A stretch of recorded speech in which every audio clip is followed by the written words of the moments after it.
أهلا بكم متابعي قناة ملوك الدواجن.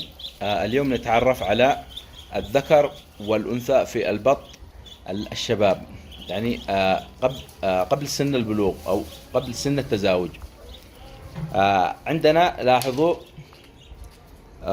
طبعا المربي المحترف ممكن أن يتعرف على الذكر والأنثى في البط بنظرة واحدة، من خلال نظرة يعرف يميز بين الذكر والأنثى. لاحظوا معنا الذكر، هذا الذكر، لاحظوا حجم الذكر، وهذه الأنثى لاحظوا حجمها. أولا في الحجم، طبعا عمرهم يعني بعمر واحد، الذكر والأنثى بعمر واحد. لاحظوا الفرق بين الحجم.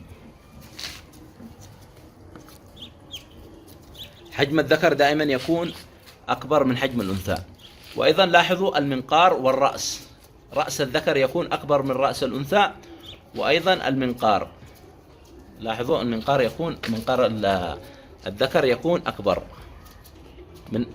من الأنثى.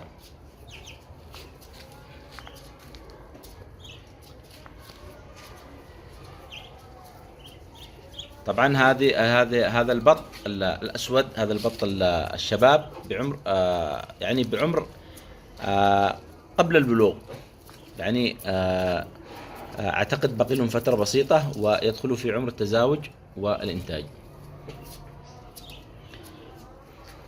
لاحظوا الفرق في الحجم والرأس.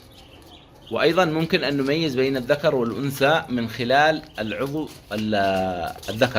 الذكري. يعني لو مسكنا الذكر، لاحظوا الآن سوف نقوم بنمسك الذكر ونفحص العضو الذكري عند الذكر.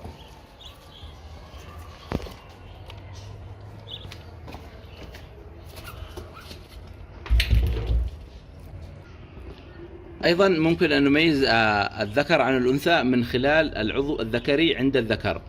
طبعا عند التزاوج وعند البلوغ نلاحظ أن الذكر يبدأ يظهر عنده عضو ذكري بعكس الأنثى. لاحظ أن الذكر، يعني لاحظوا فتحة الإخراج يوجد عضو ذكري، عندنا هنا غير واضح.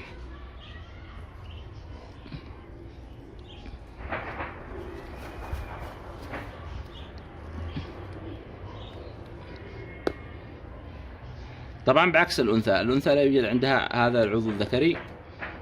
وكلما يكبر يعني البط ويكون في عمر التزاوج يكون ظاهر بشكل أفضل.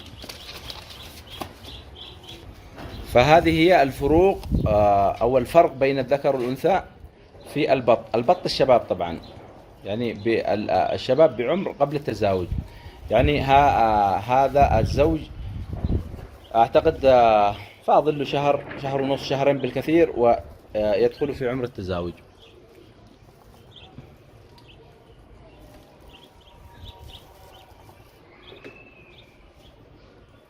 هذا، ونتمنى لكم الفائدة، وإلى اللقاء في مقطع قادم إن شاء الله.